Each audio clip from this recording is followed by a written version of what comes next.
Hi there, welcome to Spanish Unscripted. My name is Christina and I'm the creator behind the channel.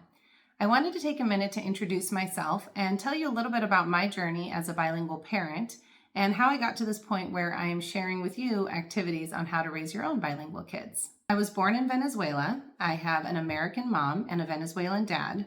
So that means that I have always been bilingual. I'm what you call a simultaneous bilingual. I learned both languages from birth. I also grew up in both countries. I lived for a portion of my childhood in the United States, and then back to Venezuela, and then back to the United States.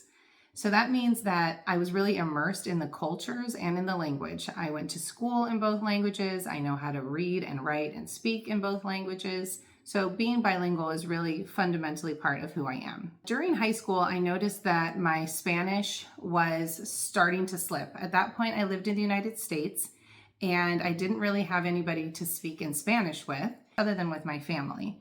So once I graduated from high school, I started seeking out jobs where I could use my Spanish and strengthen my Spanish. So for a number of years, every single job I had required that I be bilingual, and I was able to use my Spanish skills.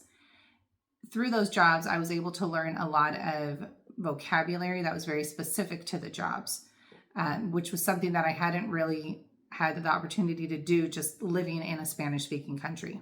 Ultimately, I ended up working as a Spanish teacher at a dual language charter school. If you're not familiar with this kind of school, the children spend half of their day in Spanish, in a Spanish-only classroom, and half of their day in an English-only classroom. Or sometimes it's even 90% in Spanish, 10% in English, and that percentage changes throughout their academic years. So at my school, we were 50-50 model, and I spoke in Spanish with my students all day long. I taught grades kinder, first, and second, and that's a really great age to teach because you really see how they're acquiring reading and writing skills and just putting these basic educational concepts to use in Spanish. Most of my students were Spanish speakers, but they didn't necessarily know how to read and write given their age. But I did have a few English-only speakers, and it was really interesting to watch how their language would come out through Spanish immersion. Like really being immersed in my classroom, they would start to speak Spanish. I taught until I became a mom, until Miss 12 was born. And then from then on, I've pretty much spent my entire time focused on raising bilingual kids. And growing up, we had a rule that we only spoke English at home and Spanish outside of the home. This is when I lived in Venezuela. And so what I've learned is that a lot of those house languages, like house words, I never really learned because we were supposed to speak English at home. So when I had a baby, there were all kinds of new words that I learned, baby-related words, household-related words. So throughout my journey, I'm constantly learning new vocabulary and speaking Spanish in new contexts. During my time as a mom, I also spent a few years selling children's books, and my focus was Spanish children's books, but I also sold English children's books. And that was a really interesting time as well to see how books are translated. I'd never really given much thought to whether I read my children books that are a translation or written originally in Spanish, and I've changed my mind on that. I'll share a little bit more about that. But so that was really interesting to me to see how different books were translated. In 2020, when COVID struck, our family, we just did virtual schooling at first, but I started thinking about homeschooling. And once I saw how much time we had, I decided that homeschooling was really a better fit for us. Now, my big plan when I turned to homeschooling was that I was going to follow the model that I had used as a teacher and kind of do a 50-50 model. But because we live in an English-speaking country and my husband speaks English, I wanted to actually do more Spanish. So I had decided that we were going to do Spanish on Monday, Wednesday, Friday, and English on Tuesday, Thursday.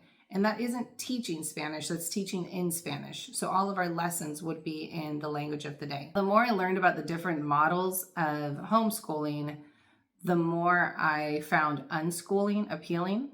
Now, if you're not familiar with unschooling is basically learning through life. You don't necessarily use a curriculum, you just follow the child's lead and you learn just by living your regular life. Of course, you're also looking for opportunities to present new things to your kids It's very experience focused. So that's the kind of homeschooling we do. And as soon as we started unschooling, my whole plan of Monday, Wednesday, Friday fell apart.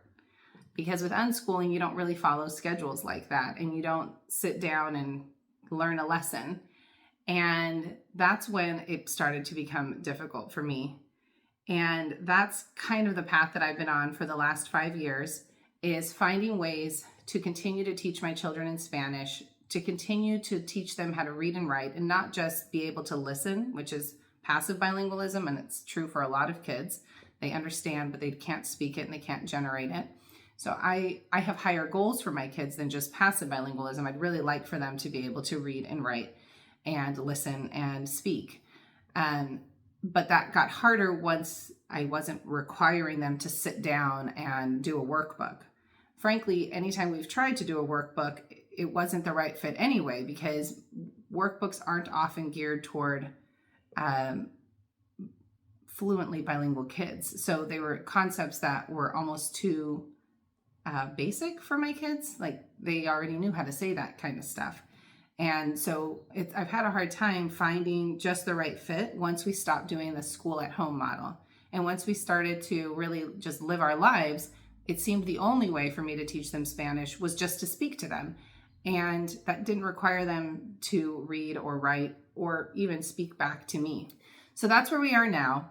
We are unschooling and we are continuing to learn Spanish. And honestly, through this project, through Spanish Unscripted, I have already been speaking in more Spanish than I have in the prior few years.